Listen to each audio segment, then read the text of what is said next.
Merci de rester fidèle au programme d'ITV. C'est parti pour cette édition du soir. Tabaski 2023, le Premier ministre Amadou Ba assure que toutes les conditions sont réunies pour une bonne célébration de la fête. Le ministre de l'Intérieur, de son côté, donne des garanties sur la sécurité dans les forats. Ils étaient en visite en banlieue et à Rufisque. Le reportage du jour s'intéresse à la vente de moutons dans les réseaux sociaux. Une astuce qui marche pour certains vendeurs. Ce commerce n'est souvent pas sans conséquences. Et puis, les chefs de village de la commune de Guéniène demandent une revalorisation des salaires. Ces derniers veulent également des véhicules de fonction. Ils fustigent l'attitude de certains citoyens qui, selon eux, n'accordent plus d'importance à la fonction de chef de village. Voilà pour le sommaire. Le développement de tous ces titres, c'est dans une poignée de secondes.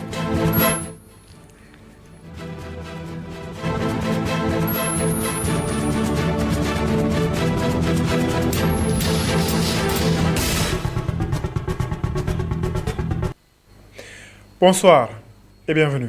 Le budget 2024 du Sénégal devrait atteindre un chiffre record de plus de 7 000 milliards de francs CFA.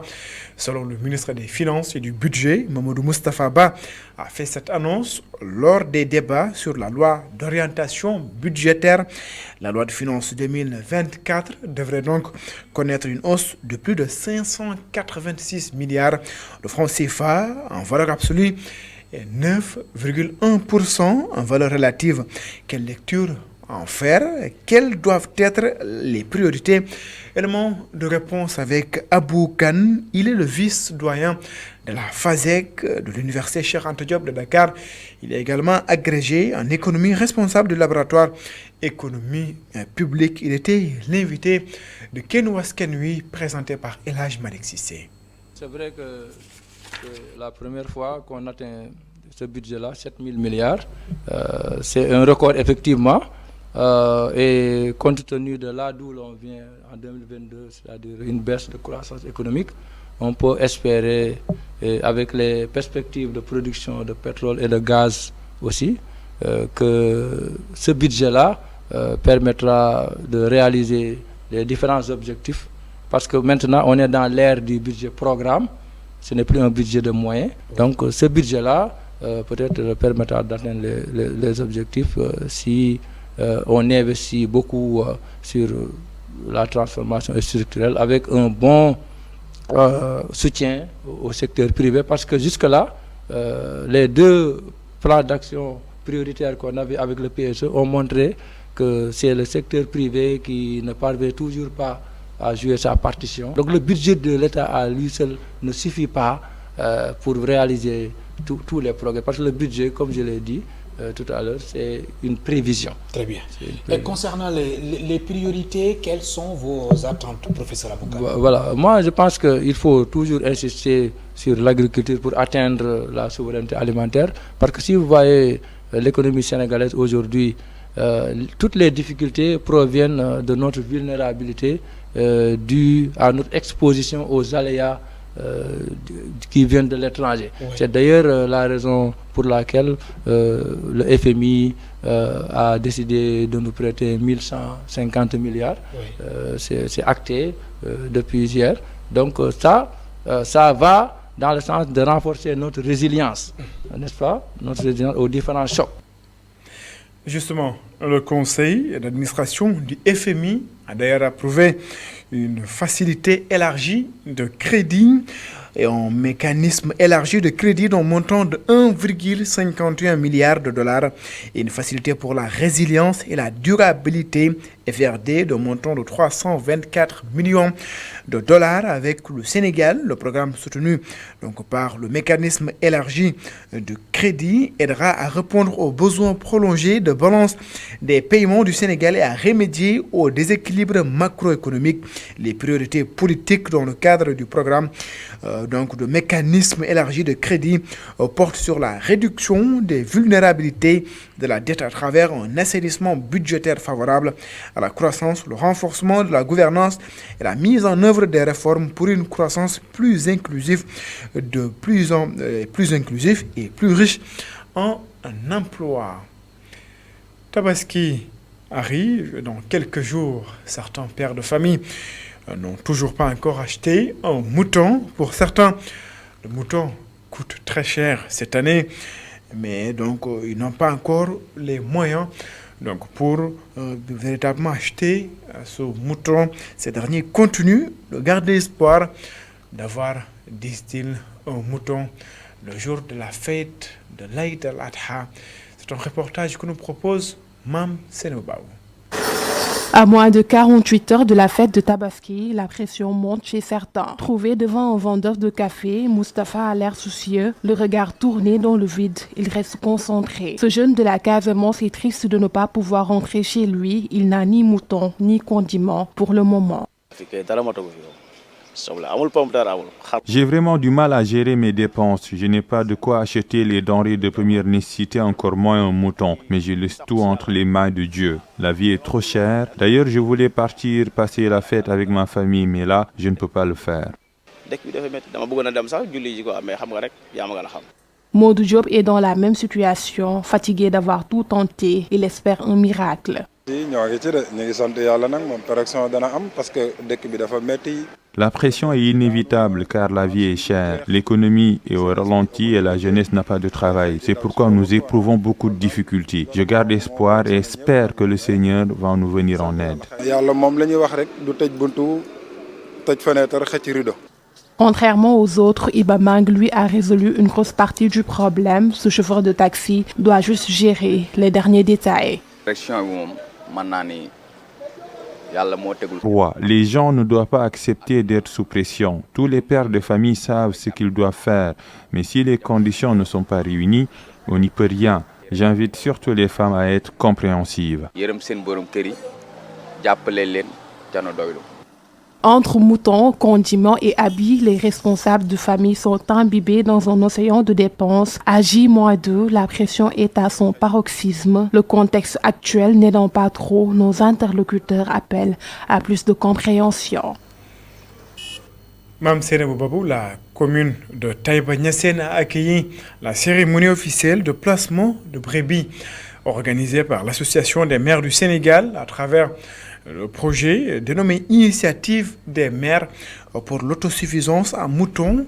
La deuxième phase du projet a d'ailleurs permis d'enrôler 25 bénéficiaires dans la commune de Taïba Niassène.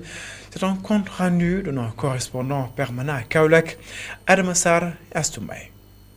Dans le cadre de la deuxième phase du projet IMAM, Initiative des maires pour l'autosuffisance en moutons, initié par l'Association des maires du Sénégal en collaboration avec le ministère de l'Élevage et l'ONG IFER International, la commune de Taïba Niassène a mobilisé sur fonds propres la somme de 3 millions de francs CFA au profit de 25 nouveaux bénéficiaires.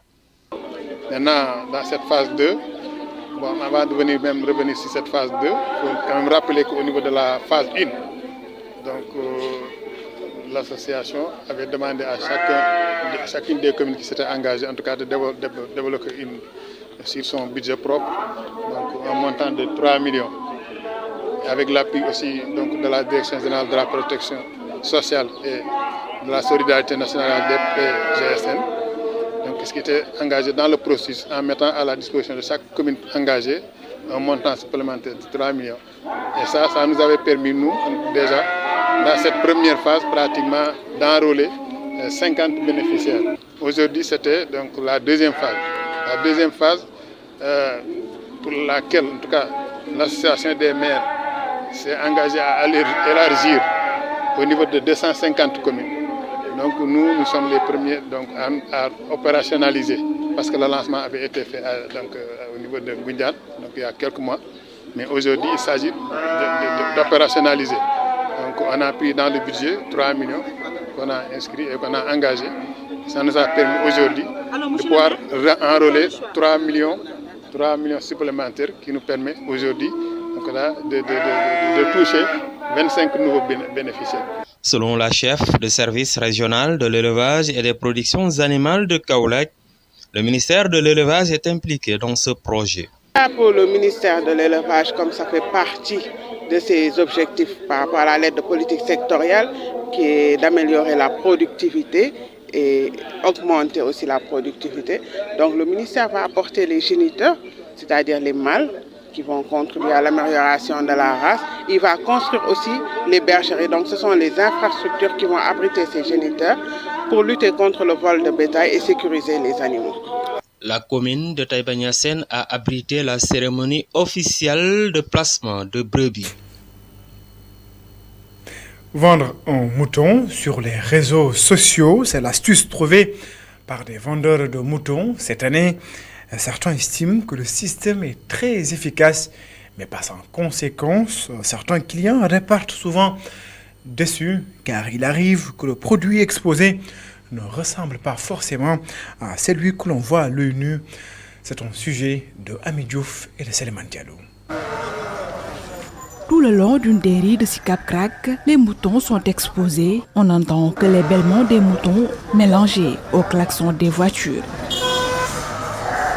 La vente en ligne, une stratégie leur permettant de se faire connaître à travers de belles photos ou vidéos des moutons. Mais juste côté publicité, plutôt pas de direct, mais à publication, à changement de statut. Je réussis à capter quelques clients, surtout ceux qui sont à l'extérieur. Je leur montre les vidéos ou photos. Après, ils envoient leurs proches pour faire la vérification avant de payer. Soit d'un frère, ou une soeur, ou un papa. Les réseaux sociaux ne sont pas l'affaire de ce vendeur. Il a déjà une clientèle fidèle. Je pense que je n'ai pas besoin de faire des lives pour capter des clients. Ceux qui le font ont besoin de visibilité alors que moi, j'ai déjà mes clients fidèles. Binet Manga, une des rares filles de cet enclos, y ajoute sa touche personnelle. Les moutons sont baptisés au nom des politiciens pour attirer les clients sur les lives de la jeune fille. Tout le monde se connecte maintenant sur les réseaux sociaux, Snapchat, TikTok, Instagram ou même Facebook. Tous ces moutons ont des noms. Vous avez vu Ousmane Sonko, il y a également Barthélémy Diaz. L'autre que vous voyez là-bas s'appelle Macky Sall. Nous avons aussi M. El Hadji Diouf et Guy Marius Sagna, ce qui augmente notre visibilité. La vente en ligne, une stratégie qui marche certes, mais selon ces vendeurs, la plupart des clients craignent d'acheter un mouton en ligne avec des risques encourus. Je le disais en titre, le Premier ministre a effectué une visite dans les différents forats en banlieue et à Rufisque. Selon Amadouba, toutes les conditions sont réunies pour passer une bonne fête de Tabaski. Le ministre de l'Intérieur, de son côté, rassure la population sur la sécurité dans les forats. Boudandjatch. Le Premier ministre Amadouba, par ailleurs ministre de l'Élevage, accompagné d'une forte délégation, a visité plusieurs points de vente dans la banlieue de Dakar. Après les parcs des ruminants de Pikine, le Premier ministre et sa délégation ont fait cap sur le forail de Rufisque. Pour Amadouba, le marché est bien approvisionné en moutons. Nous avions quelques inquiétudes au départ, mais aujourd'hui, vous comme nous, avons constaté qu'il y a quand même assez de moutons. Donc cela est extrêmement important. Le second point, il y a une demande très forte des éleveurs qui invitent les populations de Dakar à venir acheter, parce que ça leur permet de déstocker. Globalement, au niveau national, on a un excédent. Au niveau de Dakar, il y a beaucoup de moutons, mais ils invitent les populations à venir acheter, parce qu'à Dakar, on est habitué souvent à acheter nos moutons la veille de la Tabaski ou même le matin avant d'aller prier. C'est vrai que nous avons beaucoup de contraintes d'espace à Dakar, mais là, nous insistons, nous voulons que les populations viennent acheter pour permettre aux éleveurs d'approvisionner le marché. Le ministre de l'Intérieur, venu participer à cette tournée, a donné des assurances sur la sécurité des personnes et de leurs biens. D'abord, dire que c'est sur instruction de son Excellence, Monsieur le Président de la République, Macky Sall, répercuté par le Premier ministre et sous sa coordination, que toutes les dispositions ont été prises pour assurer la sécurité au niveau des différents points de vente. Effectivement, comme vous l'avez relevé, au niveau du point de vente d'Alifort, le président des éleveurs sur place, M. Momodou Talla, a bien indiqué qu'ils sont très contents du dispositif qui est mis en place. Ici également, nous avons entendu le même contenu s'agissant des difficultés que rencontraient auparavant les éleveurs. Et je dois dire également que sur l'étendue du territoire national, ce sont toutes ces dispositions qui ont été prises en rapport avec les gouverneurs, les préfets et les sous-préfets, assistés des différentes forces de sécurité. Les éleveurs de leur côté ont salué la démarche des autorités étatiques.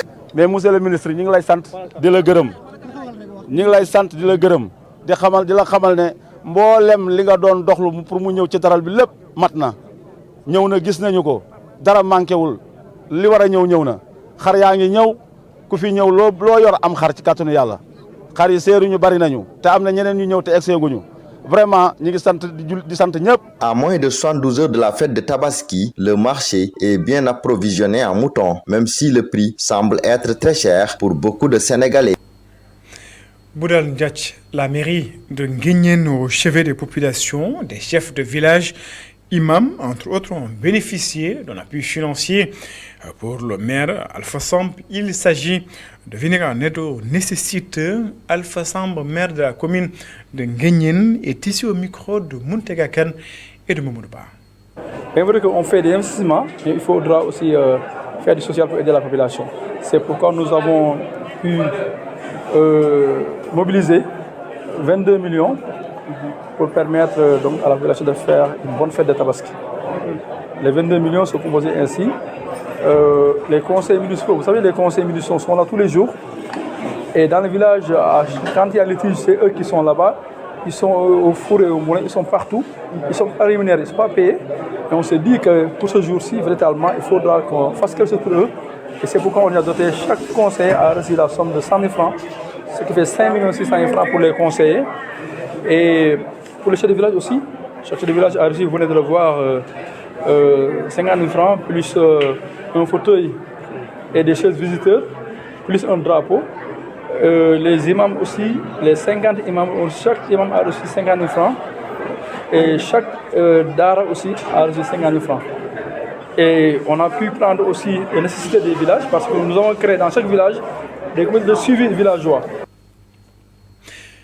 Je le disais en titre, les chefs de village de la commune de Nguyen veulent une révalorisation de leur indemnité. Ils demandent également aux chefs de l'État donc des voitures de fonction. Ces chefs de village fustigent l'attitude de certains citoyens car selon eux, ils n'accordent pas d'importance aux chefs de village. C'est un compte rendu signé Muntega Kane et Mamadou Ba. Les chefs de village de la commune de Nguyen se disent frustrés par le manque d'intérêt dont leur population font montre à leur égard. Nous sommes confrontés à des frustrations parce que beaucoup de populations ne sont pas sensibilisées sur nos prérogatives. Ils ne nous accordent pas d'importance. Ils remercient le chef de l'État qui leur a alloué des indemnités, mais ils aimeraient les voir à la hausse. Nous remercions le président Macky Sall parce que, compte tenu de sa générosité, il nous avait alloué des indemnités de 50 000 francs chaque mois. Et il nous les passe. Nous voulons plus. Compte tenu des problèmes de la vie, si ça s'améliore, ce sera plus. Ces chefs de village demandent au président de la République de mettre à leur disposition des véhicules de fonction. Nous voulons toujours un véhicule. D'ailleurs, des véhicules nous ont été donnés. C'est quand le président est venu qu'il a arrêté. Mais les véhicules, vraiment, ça nous arrange. Parce que des fois, on nous appelle la nuit. Des fois, nous avons des hameaux par derrière et nous devons s'y rendre. Ils ont fait savoir que ces indemnités ne viennent pas à point nommé et demandent aussi plus de discrétion dans leur paiement. L'État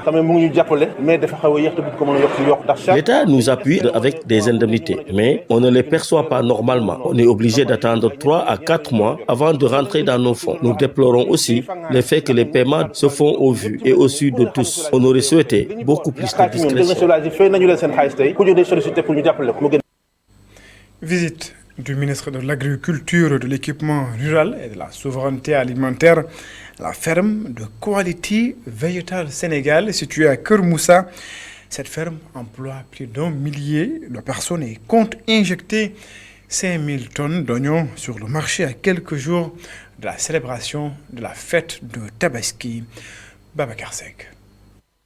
Dans le cadre de la politique de souveraineté alimentaire, le ministre de l'Agriculture a visité la ferme de Quality Vegetable Sénégal à Kermoussa. Plusieurs variétés agricoles y sont produites et plus d'1 millier d'emplois créés. Ce type d'initiative, comme vous pouvez le voir aussi, elle est fortement génératrice d'emplois. Plus de 1000 personnes s'activent ici dans ce champ. C'est des travailleurs qui viennent d'un peu partout, mais pour la grande majorité qui viennent donc des villages environnants et qui n'ont plus besoin d'aller dans les grandes villes pour trouver un emploi. Voilà donc l'intérêt de tel projet dans un tel environnement. Nous avons su maîtriser l'eau qui nous permet donc en contre-saison de pouvoir réaliser toutes les cultures qui sont adaptées à cet environnement. Et comme vous pouvez le voir, vous avez vu, il y a de l'arachide, il y a des melons, il y a de l'oignon, il y a du piment, du gombo, du niébé, enfin toutes les cultures qui sont réalisables sur ce site. À quelques jours de la fête de la Tabaski, la ferme a récolté quelques 5000 tonnes d'oignons pour approvisionner le marché. Oui, je pense que c'est déjà important. Nous sommes à quelques jours de la Tabaski, au moment où on est en train de penser permettre même une importation d'oignons pour un peu atténuer les effets inflationnistes sur le coût de l'oignon. S'ils produisent à 3 jours de la Tabaski à peu près 5000 tonnes d'oignons, c'est quand même quelque chose de bien qu'il faut encourager. Et nous les encourageons et accueillons à bras ouverts. Pour le peuple sénégalais, pour le panier de la ménagère, donc c'est cet oignon qui sera certainement dans le marché entre aujourd'hui et demain. L'État du Sénégal annonce la disponibilité des terres et invite les investisseurs à s'en approprier. Babacar Seck, la plainte de Karim Wade en France pour détention arbitraire au Sénégal entre 2013 et 2016 a été écartée définitivement par la Cour de cassation. Comprenez par là, bien sûr en France, la Cour de cassation rappelle dans un arrêt du 6 juin rejetant le pourvoi de Karim Wade, présenté comme disposant également de la nationalité française, quand l'État du droit international publique les crimes dénoncés, quelle qu'en soit la gravité, ne relève pas des exceptions au principe de l'immunité de juridiction. Et puis en sport, retenez donc que dans le cadre des Jeux africains, le Sénégal a donc battu l'équipe du Kenya sous le score de 12 buts à 1. Le Sénégal donc a dominé l'équipe kenyane sur un score de 12 buts à 1 avec bien sûr 3 buts marqués. Donc dès le début de la première période, le coach donc de l'équipe Modou Diallo a d'ailleurs fait tourner ses hommes, permettant donc aux hommes comme Mamour Diagne donc de marquer des quadruplés. Mandion Lai a inscrit un doublé. Jean-Alpha Diouf a également inscrit un doublé. Serigne Mokhtar Koité, donc pensionnaire de Teungueth FC, nouvellement appelé donc en équipe nationale de beach soccer, a également participé à la fête. Le Sénégal donc a battu pour sa première sortie l'équipe du Kenya sous un score de 12 buts à 1. C'est la fin de cette édition. Merci de l'avoir suivi. Excellente suite de programme sur les antennes d'ITV. Au revoir.